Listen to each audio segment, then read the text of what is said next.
En effet, bonjour Stanislas Rigaud. Bonjour, merci de me recevoir. Vous êtes président de Génération Zemmour, porte-parole, on le disait à l'instant d'Éric Zemmour. On est à 15 jours du premier tour. Il va y avoir un temps fort dans votre campagne ce week-end. C'est un meeting au Trocadéro, c'est un lieu symbolique. François Fillon y avait fait un meeting en 2017, Nicolas Sarkozy en 2012. On attend des milliers de personnes. Est-ce que pour justement Éric Zemmour, c'est le curseur qui va compter le nombre que vous serez place du Trocadéro à Paris? On s'attend à une énorme mobilisation, ça c'est une évidence, on le fait depuis le début de cette campagne, même depuis le début de la croise des chemins en septembre. Et oui, on espère que ce sera un grand moment de politique, et on pense que la campagne va véritablement commencer pour des milliers, peut-être des millions de Français, dimanche, au moment du discours d'Éric Zemmour au Trocadéro. Est-ce qu'elle va commencer, est-ce qu'elle va se redresser aussi pour votre candidat qui a, pour lequel on observe un léger tassement indiscutable dans les sondages depuis quelques semaines? Est-ce que c'est ce que vous attendez? Je crois que ce qui se passera au Trocadéro sera la preuve que notre mobilisation est intacte et que notre volonté de gagner cette élection présidentielle l'est aussi. Votre volonté, oui, mais est-ce que l'impact sur les électeurs ne s'est pas émoussé au fil des semaines? Moi, je crois pas. Je crois qu'il y a eu des moments de baisse, comme dans toute campagne. On a eu des moments plus durs, mais je crois que ce qui se passe en ce moment, c'est justement un redressement assez formidable. Il reste 15 jours, et dans ces 15 jours-là, tout peut se jouer.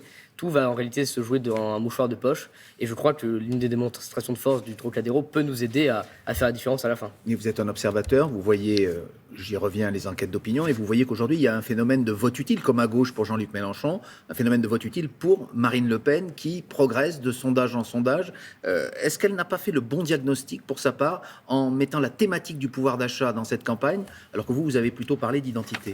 Écoutez, moi, je ne crois pas qu'on puisse parler de vote utile. Le vote utile, c'est si Marine Le Pen pouvait gagner face à Emmanuel Macron. À chaque fois, à chaque élection, Marine Le Pen est donnée très haut dans les sondages. À chaque fois, on nous dit qu'elle progresse. À chaque fois, elle perd en réalité des points au moment de l'élection. Ça, c'est la première chose.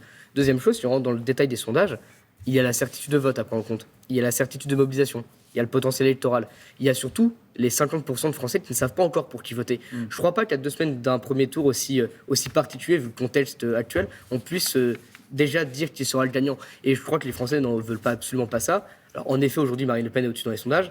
Mais bien malin est celui qui pourra prédire le résultat du premier tour. Mais on va reparler de Marine Le Pen. Mais quant à votre campagne à vous, celle d'Éric Zemmour, est-ce qu'il y a des thèmes que vous devez mettre davantage en avant dans cette dernière ligne droite? Et je reviens sur cette question de pouvoir d'achat, alors qu'aujourd'hui, on voit bien que la préoccupation principale des Français, c'est notamment, pour ceux qui ont une voiture, de faire son plein d'essence. Le gouvernement va baisser de 18 centimes le carburant. Est-ce que là-dessus, vous n'êtes pas assez audible, concrètement? Moi, je pense qu'on a pris cette question avec gravité et importance, parce que c'est l'un des sujets majeurs, et vous venez de le dire, vous avez raison. Par exemple, Éric Zemmour veut lui bloquer le litre à 1,80 €. Éric Zemmour va par exemple proposer sur l'essence de créer une sorte de... Vous savez, passe Navigo, c'est ce qui se passe dans les centres urbains, où l'employeur prend 50% du pass qui lui permet de se déplacer le matin. Il va en parler longuement, par exemple, dans son discours dimanche. Eh bien, ça fera partie, parce que Éric Zemmour, il a une campagne sur deux jambes. Le grand remplacement et le grand déclassement. Le grand remplacement, vous savez, c'est notamment le ministère de la Rémigration, avec l'insécurité, l'identité, etc. Et il y a le grand déclassement. Le grand déclassement des Français, donc Éric Zemmour veut mettre en place des mesures pour le pouvoir d'achat. Vous me parliez de l'essence, vous me parliez du prix du carburant qui augmentait, en voilà quelques mesures. Mais nous, on prend les deux choses avec extrêmement de gravité, parce qu'on pense que les deux, en plus, sont étroitement liés. Pour quelle raison, par exemple? En quoi la remigration que vous préconisez pourrait changer quelque chose à la situation concrète de tous les jours, pour le pouvoir d'achat? Moi, je ne pense pas que l'immigration soit la cause de tous les problèmes. Pas du tout. Et on a l'impression parfois que c'est le cas lorsqu'on entend... C'est pour ça que je commence mon propos en disant ça. Mais je pense que, par contre, l'immigration peut en aggraver beaucoup. Par exemple par exemple, vous savez, l'insécurité. Mon nom d'Éric Zemmour était sur la plaine du Crac hier. On va en parler. C'est pour ça que je me permets d'évoquer. Vous savez, dans les transports en commun en Ile-de-France, 63% des agressions sexuelles sont commises par des étrangers. Alors on ne dit pas qu'il n'y a que des étrangers qui font ça, mais ces chiffres-là ne viennent pas de moi, ce n'est pas moi qui les ai faits, c'est le ministère de l'Intérieur. Et donc voilà, ce problème d'insécurité, par exemple... vous pensez que c'est le problème numéro 1 des Français aujourd'hui? Vous me posez la question de savoir si c'est un lien. Moi, je vous dis oui. Deuxième chose, il y a le pouvoir d'achat qui est la première priorité des Français, c'est une évidence. Mais en deuxième, il y a l'insécurité, et il y a l'immigration qui arrive en 3 ou 4e. Donc en réalité, ces deux sujets-là sont aussi extrêmement importants. Mais attention, nous ne négligeons absolument pas cette question du pouvoir d'achat. Tout comme, par exemple, l'écologie est un sujet dont on ne parle pas beaucoup dans cette campagne. Moi, je fais partie d'une génération qui a été extrêmement sensibilisée à ces questions-là. Et on s'y intéresse aussi. On trouve ça dommage de ne pas en parler plus, par exemple, dans cette campagne. Donc voilà, moi, je suis intéressé par tout un tas de sujets. L'élection présidentielle, ce n'est pas l'élection sur une seule mesure. Par contre, ça peut se gagner sur un thème, et nous, notre thème, c'est notamment l'identité nationale. Vous l'avez rappelé il y a quelques instants, votre constat de départ, on revient à Marine Le Pen, c'est qu'elle ne pourra jamais gagner l'élection présidentielle. C'est ce que avait dit Éric Zemmour pour justifier son entrée dans la scène politique.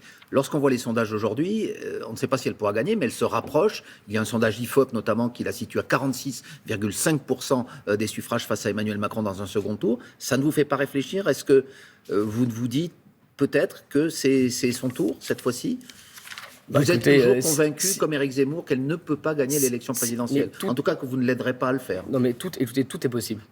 Fabien Roussel peut gagner cette élection présidentielle, Anne Hidalgo peut gagner cette élection présidentielle. Tout est possible, il reste 15 jours, et encore une fois, un Français sur deux ne sait pas encore pour qui il va voter. Donc moi, je dis que tout est ouvert, c'est d'ailleurs... Mais vous savez pour qui vous voteriez en cas de second tour Macron-Le Pen? Moi, écoutez, moi, je me pose pas la question, et d'ailleurs, moi, je m'entends ces questions-là, et je l'ai entendu pour Clémentine Autain juste avant. Évidemment que la question se posera si Éric Zemmour n'est pas au second tour, de savoir pour qui on vote. En tout cas, moi, je voterai évidemment pas pour Emmanuel Macron, ça c'est personnel. Mais comprenez bien qu'en tant que militant politique, en tant que. Moi, je me suis engagé pleinement pour Éric Zemmour il y a 1 an maintenant. J'ai pas envie de me poser la question il y a 2 semaines du premier tour de savoir pour qui je vais voter. La réalité politique, c'est qu'encore une fois, rien n'est joué, que les sondages sont ce qu'ils sont, mais qu'on va les prendre avec cœur, et que je crois que même si nous ne sommes pas actuellement les premiers dans les sondages, aucun candidat politique ne peut se targuer de réunir peut-être 50 000 personnes au Trocadéro avec des grandes personnalités politiques sous un ciel bleu magnifique à Paris. Mais est-ce qu'il y a, si j'ose dire, une ligne rouge que vous ne pourriez pas dépasser, par exemple, par rapport à Marine Le Pen? Est-ce que vous pourriez, le jour venu, être... je veux dire, partisan de ces thèses? Est-ce que Éric Zemmour, par exemple, pourrait un jour participer à un gouvernement avec Marine Le Pen? Je ne peux pas déjà me prononcer à la place d'Éric Zemmour. Éric Zemmour verra en son temps. Et moi-même, je me poserai également la question. Et encore une fois, je vous dis, si la question c'est de savoir est-ce que je préfère Marine Le Pen ou Emmanuel Macron, moi, de mon côté, il n'y a pas de doute. Je suis plus proche d'une Marine Le Pen, tout comme je suis plus proche d'un Éric Ciotti ou d'un François-Xavier Bellamy que d'Emmanuel Macron. Si c'est ça la question, et à l'inversement, entre Valérie Pécresse, Éric Ciotti, etc., moi je me sens plus à droite qu'à gauche ou que le centre-gauche. Vous dénoncez les agressions qui ont émaillé cette campagne d'Éric Zemmour à plusieurs reprises. Vous-même, vous en avez été victime il y a quelques jours. Est-ce que ce n'est pas aussi le risque, lorsque l'on fait, vous en parliez à l'instant, des opérations comme celle qu'a fait Éric Zemmour hier sur ce qu'on appelle la colline du Crac à Paris, où il s'est retrouvé entouré de toxicomanes? Il est allé voir les riverains et les toxicomanes avec des caméras qui le suivaient. Est-ce qu'il n'y a pas le risque d'un incident quasi inévitable quand on fait ce genre d'opération? Je vais vous étonner, mais je vais citer Emmanuel Macron. Vous savez, il a fait un film de campagne, et dans son film de campagne, à un moment, il est à l'usine Whirlpool, et c'est son équipe lui dit mais n'y va pas, c'est pas sécurisé. Et il dit je ne serai jamais en sécurité parce que c'est l'état actuel aujourd'hui de la France, et qu'en fait aujourd'hui, colline du Crac, évidemment, c'est extrême ce qui se passe là-bas en termes de violence, en termes d'insécurité, en termes d'insalubrité. Pour autant, Éric Zemmour, je crois que s'il veut être président des Français, il a raison d'aller au contact. Hier, avec des caméras.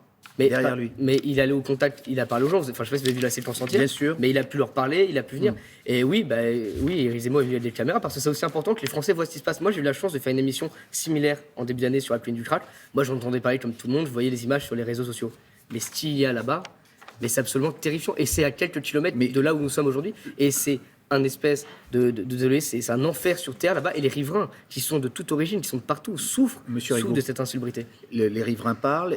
Éric Zemmour a rencontré des toxicomanes qui lui ont dit moi je continuerai à avoir besoin de ma dose une fois que vous aurez renvoyé les trafiquants. Qu'est-ce qu'il peut répondre à ces gens-là, Éric Zemmour? Il s'est retrouvé face effectivement à des toxicomanes qui lui tenaient ce discours. Ce n'est pas simple, il n'y a pas de solution simple. Est-ce que le simple fait de renvoyer les trafiquants réglera le problème comme vous le promettez? Il y a deux choses quand même dans tout ça. Il y a la première chose, c'est si Éric Zemmour avait été au pouvoir, cette zone-là n'aurait sûrement pas existé. Premièrement. Deuxièmement, évidemment, ce n'est pas facile à traiter. Troisièmement, en fait, ce problème-là, il est lié à l'insécurité, à l'insalubrité, mais aussi à des questions sanitaires, évidemment, et surtout dans le contexte actuel. Vous comprenez bien que c'est l'un des sujets qui va être important. Donc oui, on va essayer de prendre ces questions-là sur ces 3 points. Et quand Éric Zemmour sera au pouvoir, on fera ce qu'on peut. Et puis, on essaiera de dire à Madame Hidalgo de tenir sa ville. Mais est-ce que vous pensez qu'il n'y a pas aussi un problème d'instrumentalisation de la misère humaine lorsqu'il va voir des gens qui sont aussi victimes de leur addiction et auxquels il ne peut que dire allez vous soigner finalement. C'est ce qu'on a vu hier. Mais moi, ce que j'ai envie de vous dire, c'est que allons voir maintenant les riverains et demandons-leur ce qu'ils pensent de tout ça et de l'enfer vivant dans lequel ils vivent tous les jours. Il y a un monsieur hier qui racontait qu'il devait dormir dans sa voiture pour pas qu'elle se fasse caillasser. Donc ce monsieur qui travaillait le matin à 7h, 6h, dormait dans sa voiture pour empêcher ces craqués de venir défoncer sa voiture. Enfin, pardon, parce qu'il n'y a pas d'autre mot. Donc voilà, il y a un enfer humain peut-être pour ces personnes victimes de leur addiction, mais le vrai enfer, il est surtout pour les riverains, les habitants qui doivent vivre dans cette situation absolument atroce. On vous a entendu. Merci Merci beaucoup, beaucoup, Stanislas Rigaud, porte-parole d'Éric Zemmour, et donc meeting au Trocadéro demain avec le candidat Merci. de Reconquête. Merci.